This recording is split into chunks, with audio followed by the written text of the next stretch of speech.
बाल मंदिर के इस YouTube चैनल पर आपका एक बार फिर हार्दिक स्वागत करता हूं। आज हम लेने जा रहे हैं ऑर्गेनिक केमिस्ट्री का सबसे इंटरेस्टिंग टॉपिक और सबसे महत्वपूर्ण। इंटरेस्टिंग तो है लेकिन क्या है, महत्वपूर्ण भी है।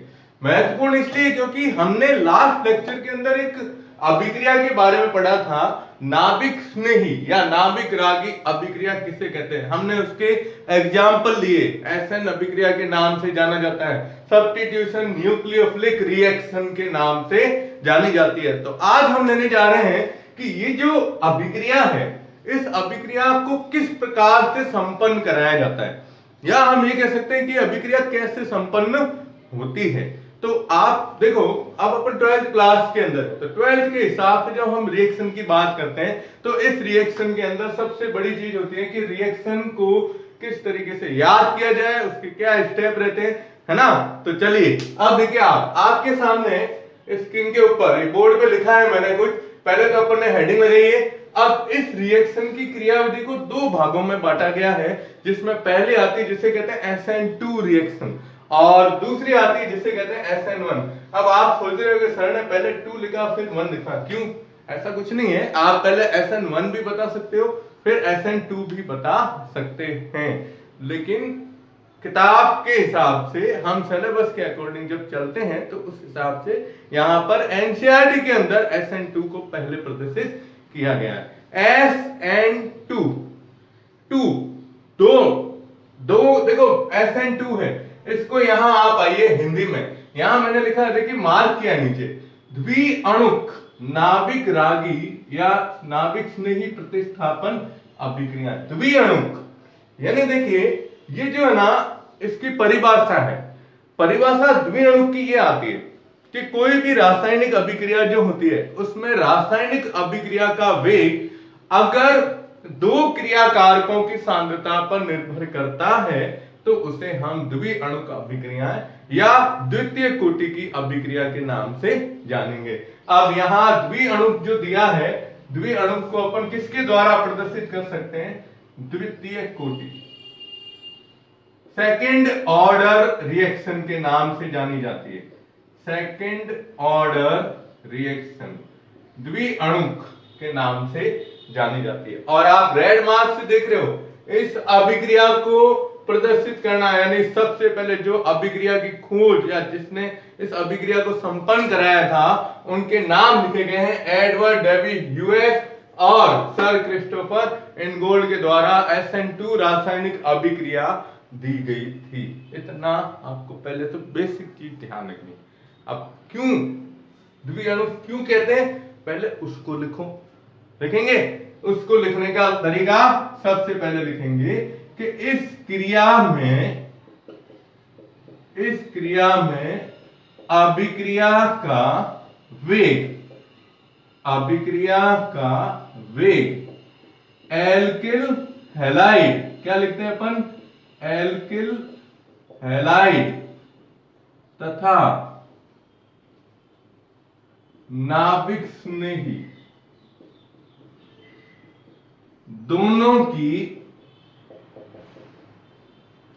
सांद्रता पर निर्भर करता है। किस पर?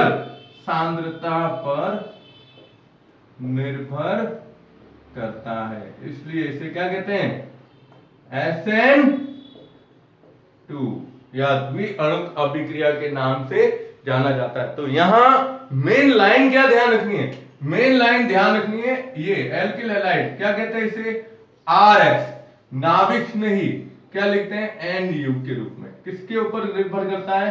सांद्रता पर निर्भर करता है। दोनों की सांद्रता पर निर्भर कर रहा है, इसलिए इसे इस प्रकार से प्रदर्शित किया जाता है। और इन रिएक्शन में एक चीज हमेशा ध्यान रखिएगा कि इसमें जो कार्बन लेंगे, यानी कार्बन CX बंध में कार्बन क्या होना चाहिए? sp3 होना चाहिए। SN2 रिएक्शन और SN1 में मुख्य रूप से यही कहा जाता है कि इसमें जो कार्बन जिससे हेलोजन जुड़ा हुआ है, उसका संकरण जो है ना, वो sp3 होना चाहिए। ठीक है, तो ये एक जनरल चीज आपको इसमें ध्यान में रखनी है, पकड़नी है इसको। अब हम लेते हैं इस अभिक्रिया का एक उदाहरण, एग्जाम्पल लेता हूं मैं। देखो पहले अपन जो एग्जाम्पल ले रहे हैं ना, वो बिल्कुल सिंपल तरीके से ले रहा हूं मैं, फिर अपन इसको किताब के हिसाब से समझाते हैं। ठीक है, देखिए नॉर्मल रिएक्शन है, एग्जाम्पल, ये इंपॉर्टेंट है इसका। मैथिल क्लोराइड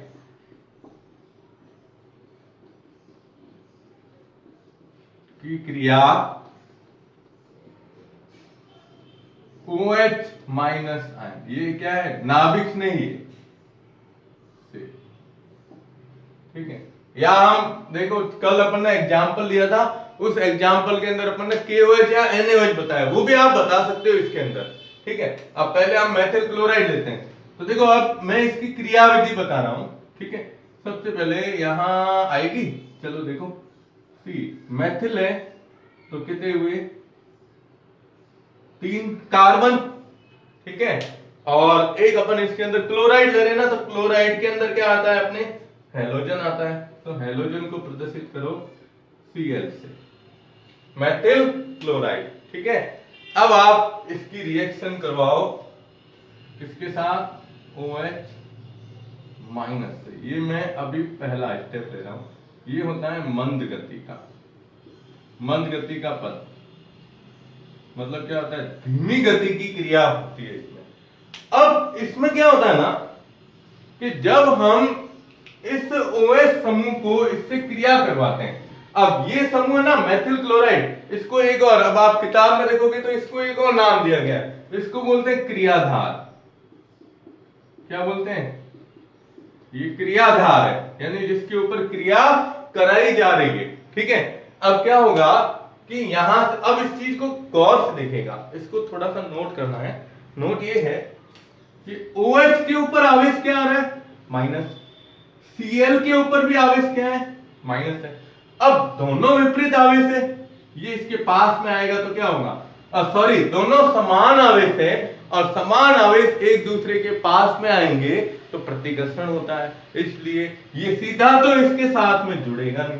तब OH को क्या करना पड़ेगा, अपना रास्ता परिवर्तित करना पड़ेगा, और जब ये अपना रास्ता परिवर्तित करेगा तो ये इस हेलोजन के पीछे विपरीत दिशा में आकर इसके साथ में जुड़ने का प्रयास करता है। जब ये इसके साथ जुड़ने का प्रयास करेगा तो इस कार्बन से कितने हाइड्रोजन जुड़े हुए हैं, 3 हाइड्रोजन जुड़े हुए हैं, और ये तीनों हाइड्रोजन अपनी स्थिति थोड़ा सा परिवर्तित कर देते हैं, और क्या होगा कि इसमें एक जो संरचना बनती है वो क्या होती है, संक्रमण अवस्था बनती है।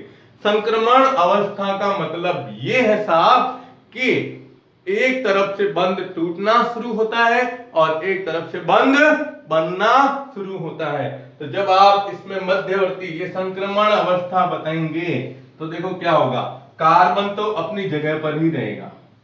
ठीक है, अब ये 3 हाइड्रोजन है ना, ये इस तरह से विन्यास परिवर्तित कर देंगे, 1 2 और कितने आगे, 3।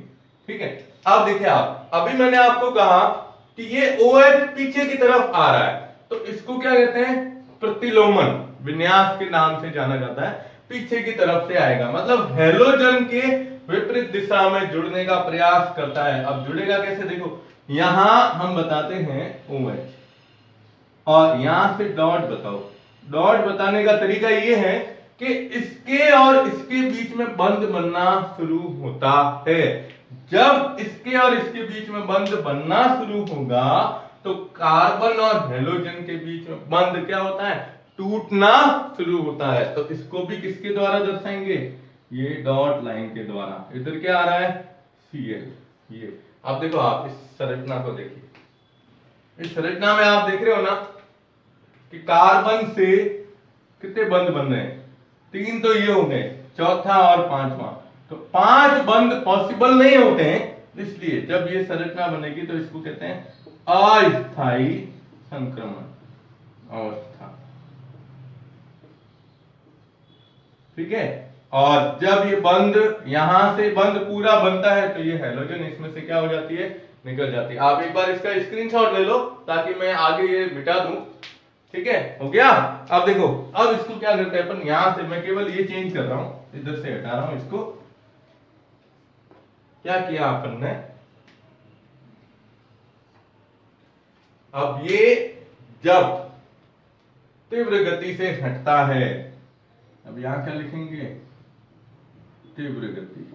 तो जैसे तीव्र गति होगी तो एक चीज आपने देखा ना, बारिश के टाइम में, अभी जैसे बारिश की सीजन आने वाली है, तो जो छतरी होती है, छतरी को हम खोल के बाहर आते हैं, और आपने देखा है जब हवा चलती है ना तेज, तो छतरी जिस तरह से यूं है, वो हवा की डायरेक्शन में क्या होगी, उल्टी हो जाती है, कभी कभार यूं उल्टी खुलती है।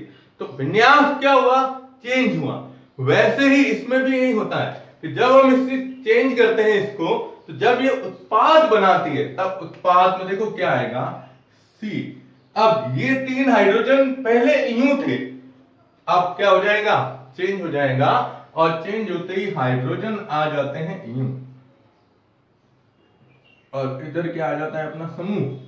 कौन सा समूह है साहब, OH समूह। OH समूह को क्या कहते हैं अपन, नाभिक स्नेही जो दर्शाते हैं, ये OH समूह बनता है, और प्लस हैलोजन इसमें से क्या हो जाएगा, बाहर निकल जाता है। ये इसके अंदर बनता है मुख्य उत्पाद। क्या देखा आपने इसको, कितनी सिंपल रिएक्शन है।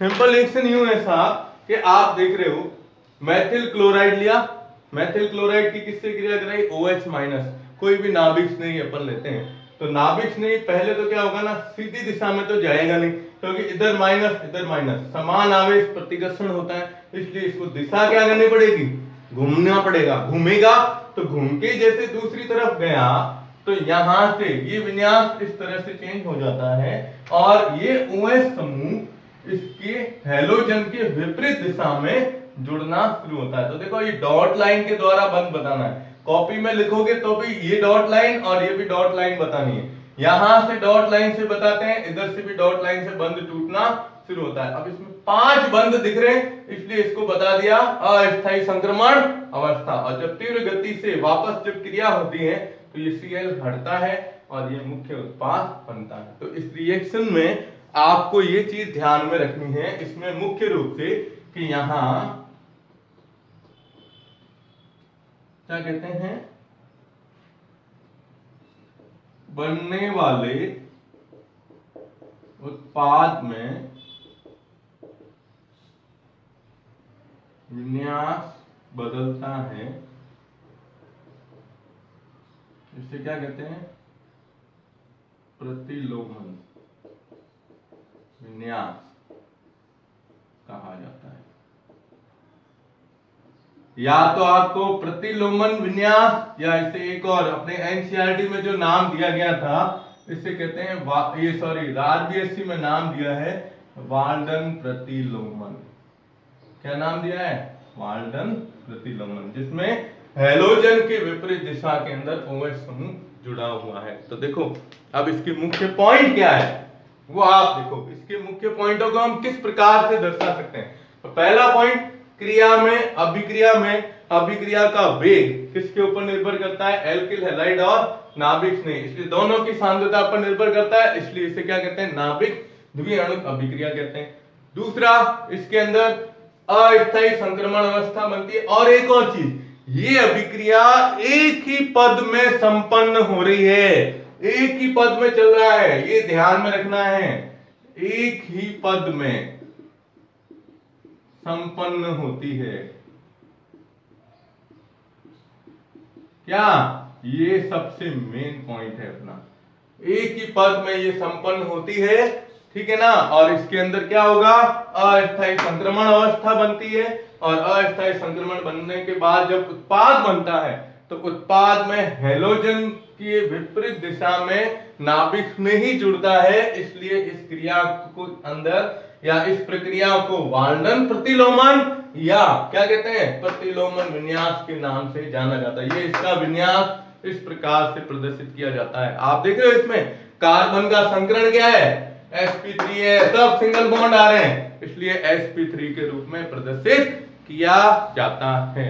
ठीक है, आप इसका स्क्रीनशॉट ले लो, इसके बाद अपन इसके बारे में और डिस्कस करते हैं। स्क्रीनशॉट ले लो इसको। ओके आप, हाँ जी, अब देखिए, अब आपकी स्क्रीन के ऊपर एक रिएक्शन को अलग तरीके से दर्शाया गया है। ये ना बिल्कुल सिंपल है, ऐसा कुछ नहीं है। जो हमने अभी मैंने उदाहरण बताया आपको, CH3Cl की OH से क्रिया है, ये वही रिएक्शन है, लेकिन इसको थोड़ा सा अलग ढंग से प्रदर्शित किया गया है। आप इसके अंदर देख रहे हो, ये तो क्या है, OH, ये OH है, नाभिक नहीं है। अब इस चित्र को देखो, इस संरचना को देखो आप, इसमें एक ही डार्क बॉन्ड बताया है, यूं पूरा इस तरीके से एक लाइनिंग वाला बताया है। क्या, CH3Cl ही है।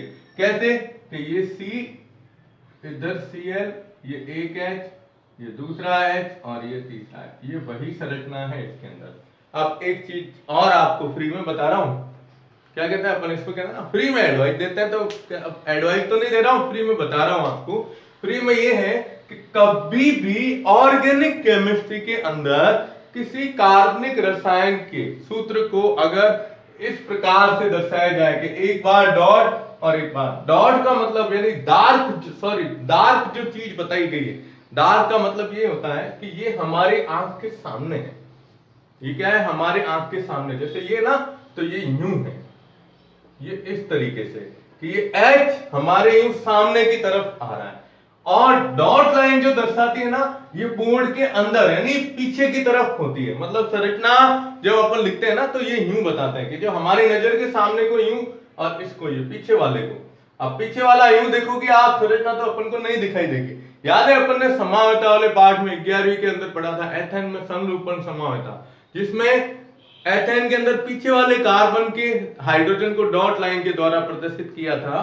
तो ये डॉट लाइन अपन को ये दर्शाती है कि ये हमारी नजर के क्या है, पीछे थोड़ा दूरी पर स्थित है, और डार्क लाइन दर्शाती कि अपने नजर के सामने। तो देखो क्या है, ये बीच में डॉट दिख रहा है आपको, ये कार्बन है, ये कार्बन है, देखो ये क्या है, ये कार्बन है।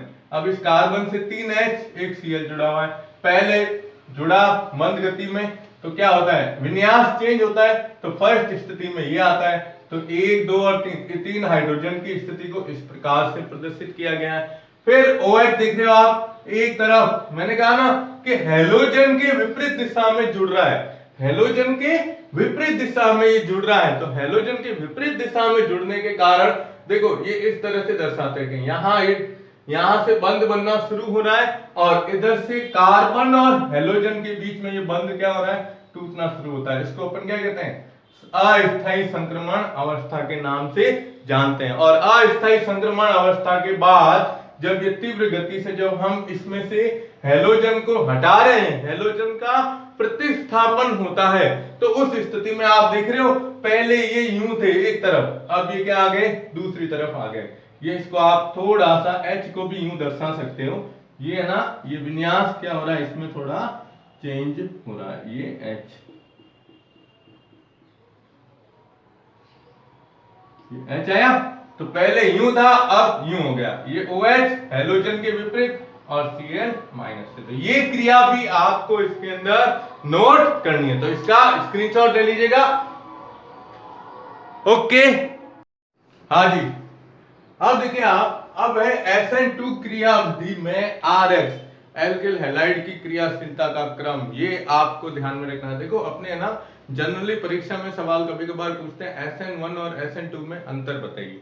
तो SN2 के अंदर जो अपन पद ले रहे हैं, जैसे कि ये अभिक्रिया एक ही पद में संपन्न होती है, इस अभिक्रिया में कोई मध्यवर्ती नहीं बनता, संक्रमण अस्थायी, अभिक्रिया का वेग, दोनों की क्रियाशीलता पर निर्भर करता है। 3 तो स्टेप ये हो गए, और चौथा ये आ जाएगा। अब अभी अपन ने उदाहरण लिया था मैथिल क्लोराइड का, तो मैथिल क्लोराइड इसकी क्रियाशीलता का जो क्रम है ना, इसकी क्रियाशीलता के क्रम के अंदर सबसे ज्यादा जो क्रियाशीलता होती है वो CH3H की X की होती है, मैथिल हैलाइड की होती है। इससे कम क्रियाशीलता दर्शाई जाती है 1 डिग्री एल्किल हैलाइड, या जिसे अपन लिखते हैं RX के द्वारा। इससे कम 2 डिग्री RX, और सबसे कम किसकी होती है 3 डिग्री की होती है। ये क्रियाशीलता का क्रम आपको ध्यान में रखना है। ये किसके लिए दिया गया है? SN2 के अंदर दिया गया है। अब आपको सवाल पूछेंगे कि भाई मैथिल हैलाइड या मैथिल क्लोराइड, मैथिल ब्रोमाइड, ये अभिक्रिया सबसे ज्यादा क्यों प्रदर्शित करते हैं, क्रियाशीलता क्यों दर्शाते हैं? इसका कारण आपको ध्यान में रखना है। इसका जो नाम दिया गया है वो नाम है स्टायरिक प्रभाव, सीडलिंग इफेक्ट के नाम से ये जानी जाती है, या हम इसे अपनी भाषा में कहते हैं कि भाई ये सबसे ज्यादा क्रियाशील है। कारण बताइए, तो आपको ये बताना है। देखो क्या होता है, ये C, ये हैलोजन है, यहां पर H और H लिया हमने, ठीक है। अब इसको है ना मैं थोड़ा विस्तार से बताता हूं। देखिए ध्यान देना कि ये हमने लिया C, H, X, H और H। अब इसमें देख रहे हो आप 3 हाइड्रोजन है, जोड़ना किसे है? OH समूह या किसी नाभिक स्नेही को। अभी मैंने आपको बताया कि नाभिक स्नेही माइनस आवेश से होना है, और अगर इसको यूं सीधा इस दिशा में जोड़ें, कौन सी? इस हैलोजन की दिशा में, तो हैलोजन के ऊपर माइनस है, इसके ऊपर भी क्या है? माइनस है, तो माइनस माइनस एक दूसरे को प्रतिकर्षित करेंगे, तब ये अपनी दिशा बदलता है और ये यूं जाएगा इस तरफ, इस कार्बन की तरफ जाना है। अब इस कार्बन की तरफ तो जाना है, लेकिन सबसे बड़ी बात क्या है, इसके कार्बन के साथ में ये 3 हाइड्रोजन जुड़े हुए। अब हाइड्रोजन का, अब इस लाइन को ध्यान से सुनिएगा, हाइड्रोजन का जो आकार है ना वो इस नाभिक नहीं से क्या होता है? छोटा होता है। इसलिए हाइड्रोजन क्या होगा? धक्का दे दिया कि चल रास्ते से हट। देखो बाधा, जिसे यहां पर ये अपन जो पढ़ रहे हैं ना, इसका नाम एक तो दिया गया स्टायरिक प्रभाव,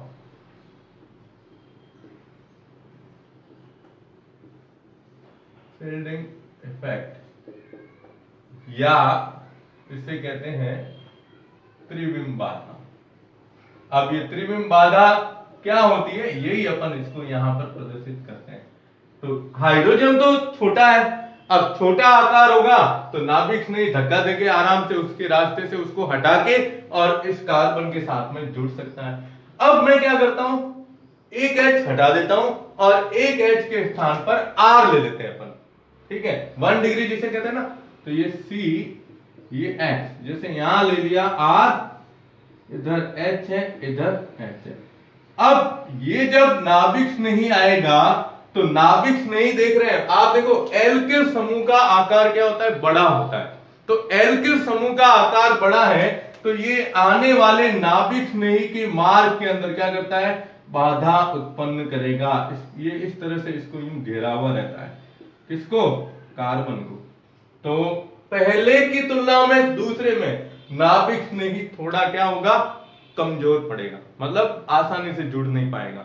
ये 1 डिग्री है, ये अपन बता रहे हैं ना, ये इसका, ये इसका। अब देखो 2 डिग्री में क्या होता है? 2 एल्किल समूह जुड़े रहते हैं। ये C, इधर H है, जैसे इधर अपन ने ले लिया R और इधर भी ले लिया R, और इधर क्या है? अपने हैलोजन है। अब ये नाभिक नहीं है, अब नाभिक नहीं यहां से तो, अब यहां से तो आ नहीं पाएगा, इधर से तो वैसे प्रतिष्ठा, ये क्या हो रहा है? प्रतिस्थापन हो रहा है, और ये सॉरी प्रतिस्थापन क्या, दोनों के बीच में प्रतिकर्षण हो रहा है। और ये जब यहां से इधर आएगा तो ये दोनों इसको घिरे हुए रहते हैं, ये तो बीच में आने नहीं देंगे, तब ये रास्ता इधर से चेंज करता है। तो ये कौन से प्रभाव को दर्शाता है? ये 2 डिग्री के लिए दिया गया है।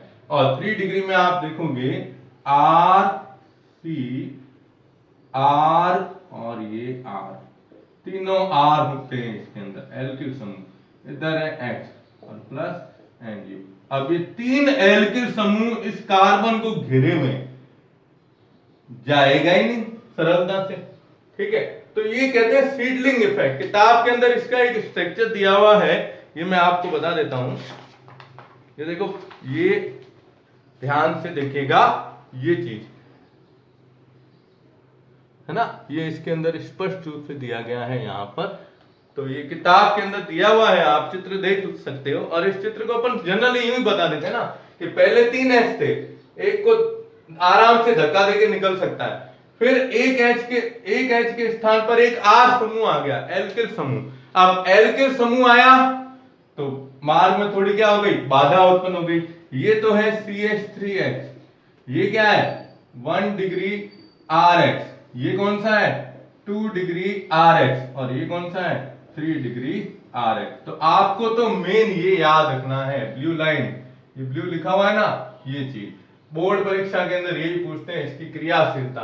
त्रिविम बाधा का मतलब है कि एल्किल समूह का आकार बड़ा होने के कारण ये नाभिक स्नेही को कार्बन के पास में आने से रोकते हैं, जिसके कारण नाभिक स्नेही आसानी से नहीं जुड़ता है। इसीलिए इसे स्टायरिक प्रभाव के नाम से भी जाना जाता है। और क्रियाशीलता में सबसे कम क्रियाशीलता किसकी होती है 3 डिग्री की, क्योंकि इसमें कार्बन से 3 R समूह जुड़े हुए हैं।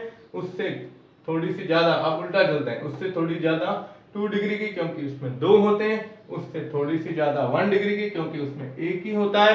और सबसे ज्यादा क्रियाशीलता होती है मेथिल हैलाइड की। ये आपके पहली अभिक्रिया है SN2 क्रिया की क्रियाविधि। इसकी क्रियाशीलता का क्रम आपको ध्यान में रखना है, तो इसका स्क्रीनशॉट ले लो। ओके, तो आज हमने पहली इसकी क्रियाविधि ली है SN2। नेक्स्ट वीडियो में अपन लेंगे SN1। वीडियो को ज्यादा से ज्यादा व्यू करो, देखो, अभिक्रियाओं को ध्यान से पढ़िएगा और नोट्स बनाते रहेगा। धन्यवाद।